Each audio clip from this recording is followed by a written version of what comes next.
mengukur peluang pasangan Ganjar Capres dan Prabowo Cawapres. Sobat Fobi, ada yang bilang pemimpin hebat itu tidak butuh pengakuan. Karena di balik prestasi dan kerja kerasnya itu, ada ketulusan hati, keikhlasan untuk kebaikan banyak orang. Tapi justru dengan kerja keras dan pencapaiannya itu, semua orang bisa dibuat berdecak kagum. Hingga akhirnya pengakuan itu datang dengan sendirinya. Jadi artinya, pemimpin hebat memang tidak butuh pengakuan apapun, tidak butuh validasi, apalagi penilaian orang lain. Tapi dari kehebatannya itulah pengakuan dunia akan datang dengan sendiri. Elektabilitasnya 20%, jauh Prabowo sudah 26%. Tetapi pada Juni naik surveinya, elektabilitasnya jadi 22%, naik 2%. Oktober naik lagi 23,2%. Survei terakhir Januari 2023 naik 25,3%. Ganjar Pranowo konsisten naik. Prabowo roller coaster, turun naik. Anies konsisten jeblok. Ganjar yang berusia 56 tahun pada 2024 akan lebih cocok untuk merangkul anak-anak muda. Apalagi ia sangat aktif di media sosial, low profile, mudah dijangkau, dan jadi idola orang muda. Jutaan follower aktif Ganjar di berbagai sosial media adalah anak muda. Nah, berhasilnya dialog Ganjar dengan mereka adalah bukti Ganjar bisa memenangkan hati mayoritas pemilih muda di 2024 yang akan datang. Ya, tahun depan tampaknya posisi paling cocok untuk Prabowo adalah memang wakil presiden.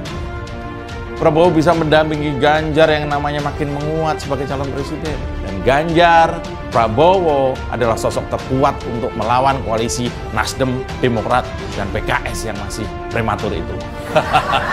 Nah, menyatunya Ganjar dan juga Prabowo bisa bikin koalisi Anies ketar-ketir. Apalagi survei-survei terbaru tentang koalisi Anies tak menunjukkan angka yang memuaskan. Survei aja banyak yang jong dan anjlok. Apalagi suara rakyat di bilik Pilpres 2024 nanti. Mari kita tunggu langkah politik yang akan diambil PDIP dan juga Gerindra untuk melawan koalisi Nasdem, Demokrat, dan PKS.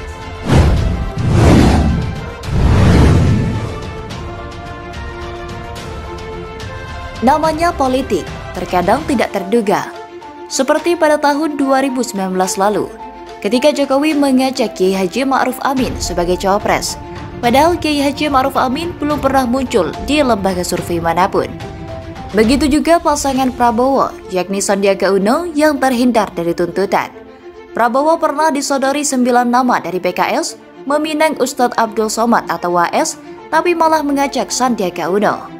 Nah, menjelang pemilu 2024 pun, pasangan capres dan cawapres masih belum bisa diketahui.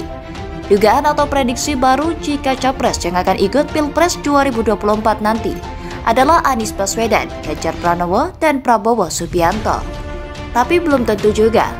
Kepastian baru didapat jika pasangan capres dan cawapres sudah resmi dipecat ke KPU tahun 2023 nanti.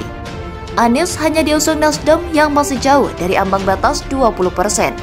Prabowo belum menentukan cawapres dan PDI belum juga menentukan capres. Apapun masih bisa terjadi. Muncul isu pembohong yang hampir mustahil diwujudkan. Tapi kita ingat ketika seorang santri ditertawakan karena menyebut Prabowo adalah Menteri Jokowi. Ternyata memang tahun 2019 Prabowo jadi Menteri Jokowi. Isu atau gagasan tersebut adalah Ganjar Pranowo jadi capres dan pendampingnya adalah Prabowo Subianto. Gokil, unik, dan menggelitik. Prabowo Subianto mungkin tidak akan keberatan jika menjadi calon wakil presiden atau cawapres untuk Ganjar Pranowo pada pemilu presiden atau Pilpres 2024.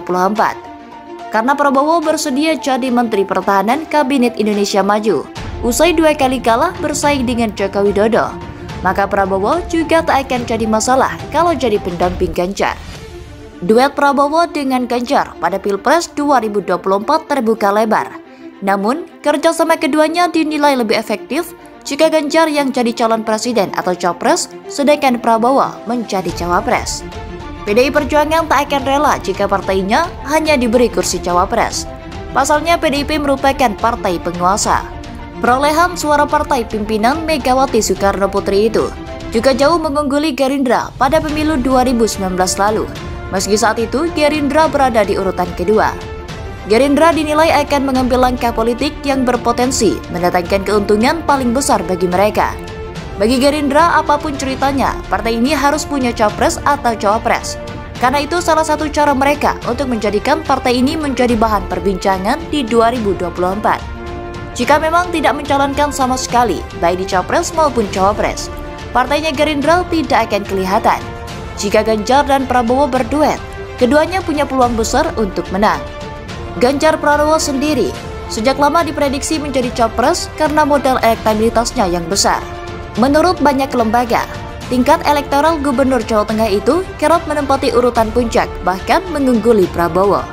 Seandainya Ganjar jadi capres dan cawapresnya adalah Prabowo, keduanya mampu mengalahkan Anies Baswedan jika mantan Gubernur DKI Jakarta itu benar-benar maju di panggung pemilihan. Nah, isu ini akan terjadi di tahun 2024 nanti. Kita nantikan saja.